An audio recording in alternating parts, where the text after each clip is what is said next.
Halo teman-teman semuanya, selamat datang kembali di Belajar Bahasa bareng Anissa.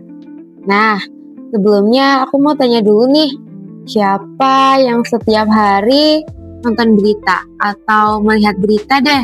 Entah itu dari televisi, Instagram, TikTok, atau bahkan WhatsApp. Nah, sekarang informasi itu sangat mudah didapatkan ya, sangat mudah diakses.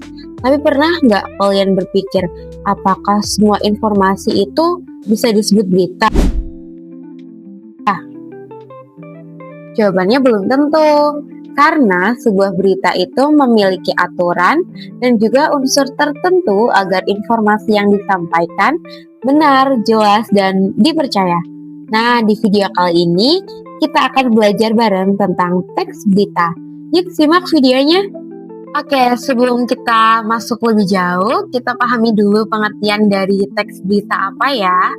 Oke, jadi teks berita itu adalah teks yang berisi informasi mengenai suatu peristiwa atau kejadian yang benar-benar terjadi, bersifat aktual, faktual, dan juga diketahui oleh masyarakat. Jadi berita itu bukan hanya sekedar cerita atau pendapat seseorang.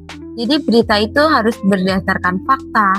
Artinya informasi yang disampaikan itu memang benar terjadi dan juga dapat dipertanggungjawabkan. Tidak hanya berita yang berseliweran dari orang ke orang. Kemudian, apa aja sih ciri teks berita? Ada yang tahu nggak? Nah, jadi yang pertama, ciri dari teks berita itu harus berdasarkan fakta. Jadi isi berita itu harus sesuai dengan kenyataan, bukan hasil karangan atau informasi yang belum jelas kebenarannya. Kemudian yang kedua, itu bersifat objektif. Artinya, berita itu tidak memihak siapapun dan juga tidak memasukkan pendapat pribadi dari seseorang. Kemudian yang ketiga, menggunakan bahasa yang jelas dan juga mudah dipahami. Tujuan dari berita itu kan agar informasi bisa diterima oleh semua pihak. Nah, kemudian yang terakhir, berita itu harus memuat unsur 5W1H. Nah, ini penting banget. Ada yang tahu nggak 5W1H apa? Nah, jadi supaya lebih mudah mengingatnya, yuk kita bahas satu persatu. Nah, jadi 5W1H itu what, artinya apa yang terjadi. Who, yaitu siapa yang terlibat. Kemudian when, yaitu kapan sih peristiwa itu terjadi. Nah, kemudian where, yaitu di mana kejadiannya sih. Why, mengapa peristiwa itu bisa terjadi. Dan how, bagaimana peristiwa tersebut ini berlangsung. Kalau keenam unsur ini sudah lengkap, maka sebuah berita itu akan lebih mudah dipahami oleh pembaca dan diyakini kebenarannya. Nah, sekarang kita lanjut ke struktur teks berita. Jadi, struktur yang pertama dari teks berita itu ada judul. Judul dari berita, headline, itu harus menarik, singkat, dan juga menggambarkan isi dari berita tersebut. Kemudian yang kedua, orientasi atau pembuka. Nah, jadi pada bagian ini biasanya menjelaskan gambaran secara singkat dari peristiwa atau berita yang terjadi. Kemudian itu ada isi berita. Jadi di bagian ini semua informasi dijelaskan secara lebih lengkap dengan yang 5W1H tadi. Nah, kemudian ada struktur teks berita yang terakhir yaitu penutup. Jadi bagian ini berisi informasi tambahan atau penjelasan akhir untuk melengkapi isi dari berita tersebut. Oke, agar lebih paham mungkin kita lihat contoh sederhananya ya.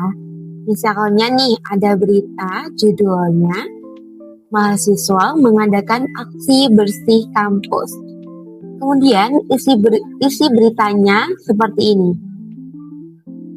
Pada hari Sabtu, mahasiswa Universitas Ma'arif Nahdlatul Ulama Kebumen mengadakan kegiatan bersih kampus sebagai bentuk kepedulian terhadap lingkungan. Kegiatan ini diikuti lebih dari 100 mahasiswa dan dimulai sejak pukul 7 pagi. Nah, dari isi berita itu, kalau kita perhatikan, berita tersebut udah memuat beberapa unsur nih. Nah, dari tadi isi berita itu hanya ada baru 4 ya guys. Nah, teman-teman, dari materi tadi kita bisa menyimpulkan bahwa teks berita itu adalah teks yang menyampaikan informasi ini secara fakta.